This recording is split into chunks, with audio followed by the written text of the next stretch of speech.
গোপনীয় মামলা অনেক সময় একটা মামলা হয়ে যায় দুনিয়ায়, এমন গোপনীয় মামলা অনেক সময় একটা মামলা হয়ে যায় দুনিয়ায় পর্দা করবে না ওই মহিলা গায়বী মামলা আল্লাহর দরবারে দায়ের করবে। কাদের নামে দায়ের করবে? বলে 4 জন পুরুষের নামে দায়ের করবে।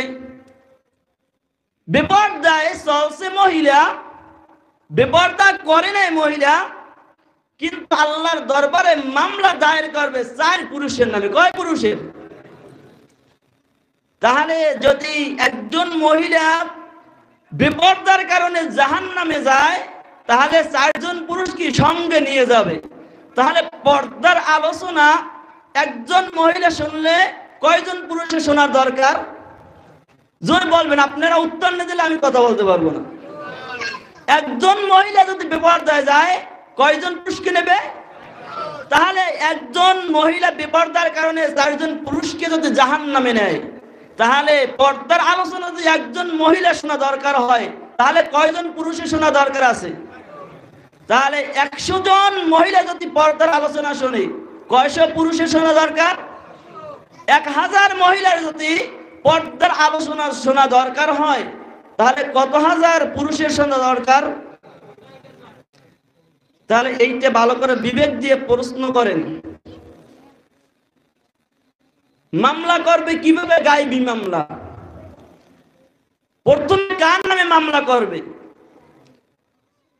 বলে প্রথমে মামলা করবে, আয় আল্লাহ,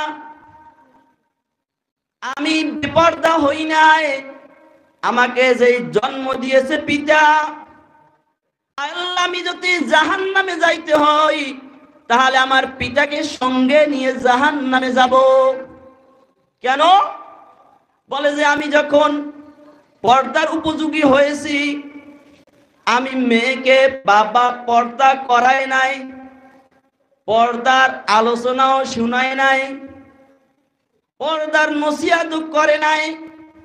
আল্লাহ, সর্বপ্রথম আমি আমার বাবার নামে গায়বী মামলা দায়ের করলাম, আমার বাবাকে না নিয়ে আমি জাহান। 1000 মহিলার যদি পর্দার আলোচনা, মহিলা পর্দা করবে না ওই মহিলা গায়বী মামলা আল্লাহর দরবারে দায়ের করবে। কাদের নামে দায়ের করবে? বলে 4 জন পুরুষের নামে দায়ের করবে। বেপরদায় চলছে মহিলা, বেপরদা করে নাই মহিলা, কিন্তু আল্লাহর দরবারে মামলা দায়ের করবে 4 পুরুষের নামে। কয় পুরুষের? তাহলে যদি একজন মহিলা বেপরদার কারণে জাহান্নামে যায়, তাহলে 4 জন পুরুষ কি সঙ্গে নিয়ে যাবে? তাহলে পর্দার আলোচনা একজন মহিলা শুনলে কয়জন পুরুষের শোনার দরকার? জোর বলবেন, আপনারা উত্তর না দিলে আমি কথা বলবো। বেপরদায় চলাফেরা করলে জাহান্নামে যাবে, কিন্তু জাহান্নামে একা যাবে না, সে আল্লাহর দরবারে মামলা দায়ের করবে। কি মামলা দায়ের করবে? গোপনীয় মামলা। অনেক সময় একটা মামলা হয়ে যায় দুনিয়ায়, এমন চলে এখন, দোষ করে একজনে, মামলা আর একজনের নামে হয় না। সে জানেও না, জানে কি এলাকার নেতা জানে, কিন্তু অন্য আর একজনের উপরে কি মামলা, গায়বী মামলা হবে।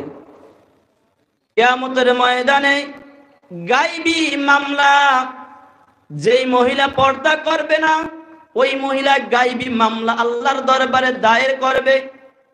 কাদের নামে দায়ের করবে? বলে 4 জন পুরুষের নামে দায়ের করবে। বেপরদায় চলছে মহিলা, বেপরদা করে নাই মহিলা, কিন্তু আল্লাহর দরবারে মামলা দায়ের করবে 4 পুরুষের নামে। কয় পুরুষের? তাহলে যদি একজন মহিলা বেপরদার কারণে জাহান্নামে যায়, তাহলে 4 জন পুরুষ কি সঙ্গে নিয়ে যাবে? তাহলে পর্দার আলোচনা একজন মহিলা শুনলে কয়জন পুরুষের শোনার দরকার? জোর বলবেন, আপনারা উত্তর না দিলে আমি কথা বলতে পারবো না। একজন মহিলা যদি বেপরদায় যায় কয়জন পুরুষকে নেবে? তাহলে একজন মহিলা বেপরদার কারণে 4 জন পুরুষকে যদি জাহান্নামে নেয়, তাহলে পর্দার আলোচনা যদি একজন মহিলা শোনা দরকার হয়, তাহলে কয়জন পুরুষের শোনা দরকার আছে? তাহলে 100 জন মহিলা যদি পর্দার আলোচনা শোনে, কয়শো পুরুষের শোনা দরকার? 1000 মহিলার যদি পর্দার আলোচনা শোনা দরকার হয়, তাহলে কত হাজার পুরুষের শোনা দরকার? তাহলে এইটা ভালো করে বিবেক দিয়ে প্রশ্ন করেন। মামলা করবে কিভাবে? গায়েবী মামলা। প্রথমে কার নামে মামলা করবে? বলে প্রথমে মামলা করবে, আয় আল্লাহ,